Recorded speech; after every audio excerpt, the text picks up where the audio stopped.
नमस्ते and welcome to India TV yoga. आपके साथ मैं हूं ज्योत्सना पाटनी। हम सभी की चाहत ये ख्वाहिश होती है कि सिक्स पैक एब्स हों।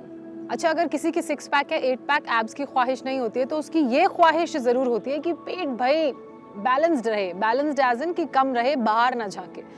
तो अब उस चाहत को कैसे पूरा किया जाए, उस ख्वाहिश को कैसे पूरा किया जाए, और जो उस चाहत और ख्वाहिश के आड़े बढ़ा हुआ पेट आता है उसे कैसे कम किया जाए, आज बात इसी पर होगी। कैसे हम अपने पेट को कम करें, कैसे जो बढ़ा हुआ वज़न खासकर बेली के एरिया का है उसे कम करें, और ख़ासकर महिलाएं, पुरुष भी एक्सरसाइज कर सकते हैं लेकिन महिलाएं कैसे अपने पेट को, ज़िद्दी पेट को जो बार बार बढ़ जाता है उसे कम करें। देखिए, सबसे पहले बात करते हैं कि पेट बढ़ता कैसे। उसके बहुत सारे कारण हैं। सबसे बड़ा और सबसे पहला कारण है कि हम लोग अपने खाने को लेकर बिल्कुल भी ख्याल नहीं रखते, बहुत ही अनप्रॉपर इम्बैलेंस्ड डाइट लेते हैं, जंक फूड ज़्यादा खाते हैं, मीठा ज़्यादा खाते हैं और तली भुनी चीज़ें ज़्यादा खाते हैं। इससे भी पेट बढ़ता है। इसके अलावा एक्सरसाइज नहीं करते हैं, और बहुत से ऐसे लोग हैं जो सर्विस क्लास हैं, जिनकी सिटिंग जॉब है, वो मूवमेंट नहीं कर पाते, चल फिर नहीं पाते, बीच में ब्रेक्स नहीं ले पाते क्योंकि इतने लॉन्ग सिटिंग आवर्स हो जाते हैं। और वही कारण है कि जो पेट है वो थोड़ा थोड़ा थोड़ा करके ज़्यादा बढ़ने लगता है, और जब एक बार आलस हम पर हावी होता है तो फिर समझ लीजिए कि धीरे धीरे धीरे करके आलस और हावी होता जाता है और वो हमारे शरीर से हमारे दिमाग तक पहुंच जाता है। अब आलस का शरीर और दिमाग से क्या कनेक्शन है? देखिए, पहले थोड़ा आलस आएगा, उठने का मन नहीं करेगा, लेकिन फिर आप अपने मन को समझा के कई बार उठ जाते हैं। लेकिन जब ये आलस थोड़ा थोड़ा थोड़ा करके ज़्यादा हो जाता है तो फिर तो मन भी नहीं समझता है, फिर लगता है अरे छोड़िए, चलिए कोई बात नहीं, क्या घूमना, यहीं बैठ जाते हैं। तो ये सब नहीं करना है, और ये सब अगर हो रहा है तो उससे अपने आप को कैसे बाहर निकालना है, और सबसे बड़ी बात, अपने बढ़े हुए पेट को कैसे कम करना है, आज उसी की बात होगी। तो मैं आपको कुछ एक्सरसाइजेस, कुछ योगाभ्यास और प्राणायाम बताऊंगी। हैरान मत होइए, प्राणायाम से भी आप अपने पेट को कम कर सकते हैं और साथ ही अपने डाइजेस्टिव सिस्टम को स्ट्रॉन्ग कर सकते हैं। डाइजेस्टिव सिस्टम स्ट्रॉन्ग रहेगा, खाना अच्छे से और जल्दी पचेगा तो भी पेट बढ़ेगा नहीं।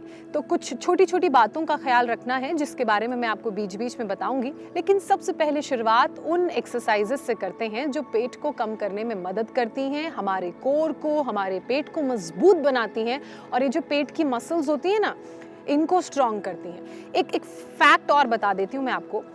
लोग सोचते हैं कि फलाने की सिक्स पैक एब्स है, फलाने की एट पैक एब है, मेरा तो फैमिली पैक ही है। ऐसा कुछ नहीं है।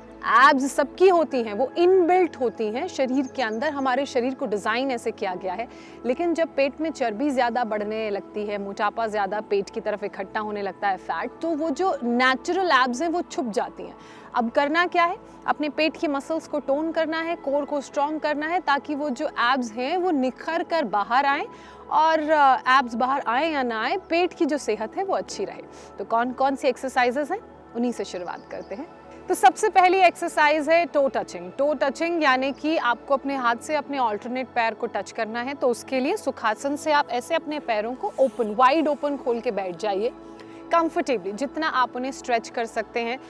जब आप पैर ऐसे खोलेंगे तो आपको इनर थाई में प्रेशर फील होगा, आपको बैक में प्रेशर फील होगा, और जब आप ऐसे मूव करेंगे तो आपको नीचे ग्रॉइन एरिया में प्रेशर फील होगा, आपकी कमर में आपको स्ट्रेच फील होगा। और जब ये स्ट्रेच फील होगा ना, और आपका हाथ ऐसे आगे जाएगा, तो ये सिर्फ आपको साइड में नहीं होगा बल्कि पेट के सेंटर में भी फील होगा। और यही एक्सरसाइज अगर आप रेगुलरली करेंगे तो धीरे धीरे आपके पेट को कम करने में ये हेल्प करेगी। तो आपने कैसे करना है? कंफर्टेबल डिस्टेंस पे अपने लेग्स को ओपन कर लीजिए। उसके बाद आपकी जो अपर बॉडी है, हिप से लेकर शोल्डर और नेक का जो पूरा हिस्सा है, ये स्ट्रेट वन लाइन में रहेगा, ऐसे स्ट्रेट, हंच नहीं होगा, स्ट्रेट रहेगा। ब्रीद इन करना है, सांस अंदर लेनी है। उसके बाद ब्रीद आउट करते हुए आपका राइट हैंड आपके लेफ्ट टो को टच करेगा ऐसे, और आपका जो लेफ्ट हैंड है वो पीछे की तरफ रहेगा, एक्सटेंडेड रहेंगे, हाथ ऐसे फैले हुए रहेंगे ऐसे। उसके बाद आपने यही प्रोसेस दूसरी साइड से रिपीट करना है, जितना आप कंफर्टेबल हैं। अगर आपकी फ्लेक्सिबिलिटी है तो आप जल्दी जल्दी भी इस एक्सरसाइज को ऐसे भी कर सकते हैं। और जब आप ये एक्सरसाइज कर रहे हैं तो याद रखिए, आपका जो ब्रीदिंग पैटर्न है वो नॉर्मल रहेगा। बहुत ज़्यादा या बहुत तेज़ आपको ब्रीद इन ब्रीद आउट नहीं करना है, नॉर्मली आपको करना है। वैसे तो किसी भी एक्सरसाइज को जो करने का तरीका है वो है स्लो। जितना स्लो आप एक्सरसाइज करेंगे उतना डीप आप किसी भी स्ट्रेच को या किसी भी मूवमेंट को फील करेंगे। लेकिन अगर आपकी फ्लेक्सिबिलिटी है तो आप इसे फास्ट फास्ट भी कर सकते हैं।